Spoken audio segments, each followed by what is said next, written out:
Hi everybody and welcome to today's video. So today's video is one that's been asked for quite a bit recently, and it's actually a new version of a video that I created last year, and that is having a look at what's in my camera bag. Now, since I did this video 12 months ago, pretty much everything in there has changed, so that's why I'm doing this today, and this will cover my transition from Canon to Sony and what I use to shoot now. Now, first and foremost, we're going to look at the actual bag itself, and it's just here. So this is the Manfrotto Professional 50 backpack, and it's the same bag that I've had for about 2 years now. It's a fantastic bag. It keeps everything in there that I need. If I'm travelling light, it can be really light, or I can fit a fair bit of equipment in here if I'm on like a full day shoot or if I'm shooting photos and video, etc. It's really comfortable. You can attach things to the outside. It's got a tripod strap that pulls out at the bottom here, so you can put a tripod on the back. There's easy access in the top, so I can get straight to my camera body if I need to, and there's plenty of padding inside as well as these external pockets as well.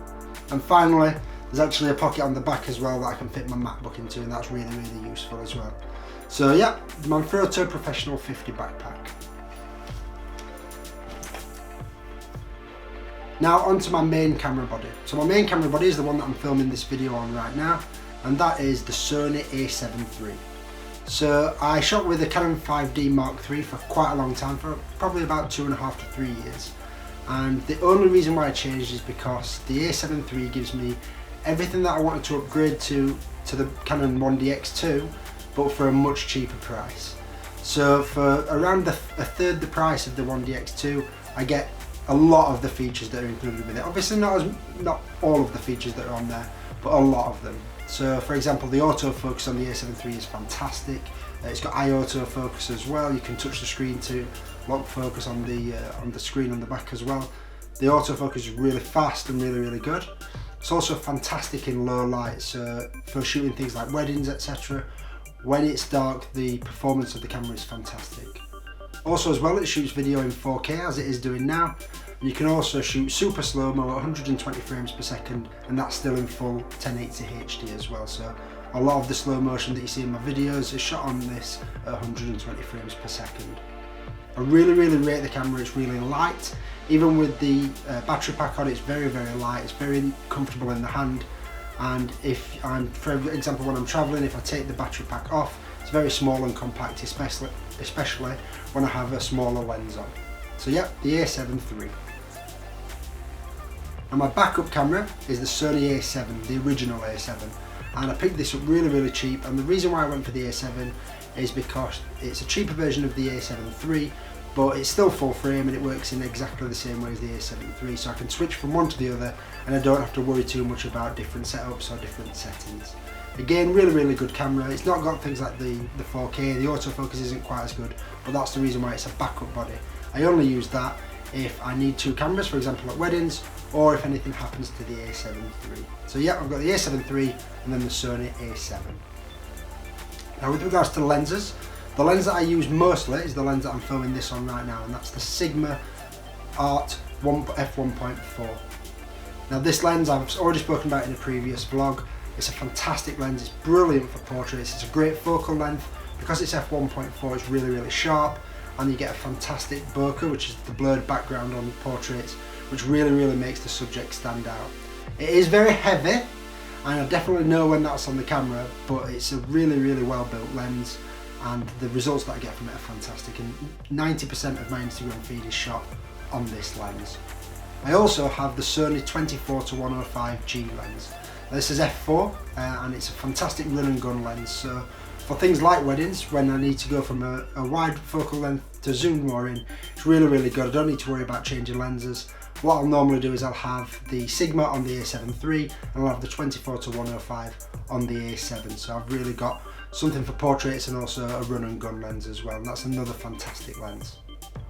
Also, I've recently got the Sony 28mm f2 lens, and this is what I use for a lot of vlogging. So it's quite wide, but it's still very fast with that f2 aperture, and it's really good for vlogging, for architecture work, and it's a lens that I can see me using a lot more moving forward. I also have a Polaroid camera, so it's actually not a Polaroid camera, it's a Fujifilm Instax camera, I got that quite recently, got it as a Christmas present from Hannah's parents, and really love that. It's just, because it's completely analog, it takes me back to having to really think and compose each shot, because you get one shot at it and that's it, and there's no electronics in there, so you really have to think about the lighting and the composition, because if you have to take a second shot, it's going to physically cost you money because you have to pay for the film, of course. So I really like having that in there. And also on shoots, it's nice to be able to take a Polaroid of the model and give them that as a little keepsake for the day as well. So with regards to lighting, I use a Godox TT685 flash. I've also got the commander unit for it for the camera as well, and I use that with a Lastalite EasyBox 2, which is a softbox and diffuser for the flash gun. Now, because it's got a tilt head, that means that I can use it with the diffuser either aimed at the subject, or I can use bounce flash as well. And being able to use it off camera just means that I can come up with some really creative lighting solutions, especially at things like weddings, where a lot of the time it's indoors or dark and you need to think of ways that you can light your subject. So having that is a really good option. So it's the TT685 flash from Godox, the commander unit for it, and the Lastalite EasyBox 2. Also in my bag you'll find the usual little bits that I've gone through before, so things like spare batteries, lots of memory cards. Memory cards, I always make sure that they are at least 80 megabytes per second, preferably 95 megabytes per second, so that you've got really fast memory cards, because that really helps with the buffering, and also when it comes to actually transferring them onto hard drives and onto the MacBook, etc. As well as that, cleaning kits and filters and the usual things like that. All of those go in the bag as well. I've then got my tripod. That's still the same tripod, and I'm using that to film this as well. I'm on Manfrotto tripod, and I'm using the Rode video mic as well on this. So all of that goes into this bag here, and then in addition to what actually goes in my camera bag, I've also got a DJI Phantom 3 drone, and I've got a Faceook A2000 gimbal. So the drone, it's a DJI drone, they're fantastic. It really helps you get different style shots, especially for things like intros and outros, or just to give a setting of where you're actually taking the video. Apologies, that's Marley snoring his head off. Still, I think he might be dreaming. And as well as the drone, as I mentioned, I've got the Faceook A2000 gimbal, which is really good for video work, because it's both the single and the dual handled version, so you can really use that to make sure you get stabilised footage as well. And to be honest, that's pretty much everything that I use. A lot of the stuff I don't generally tend to use day to day. If I'm going on sort of a short shoot, I'll normally, although I'll take the camera bag, I'll normally just use the A7 III and the Sigma 50mm, unless I need to get different angles, etc.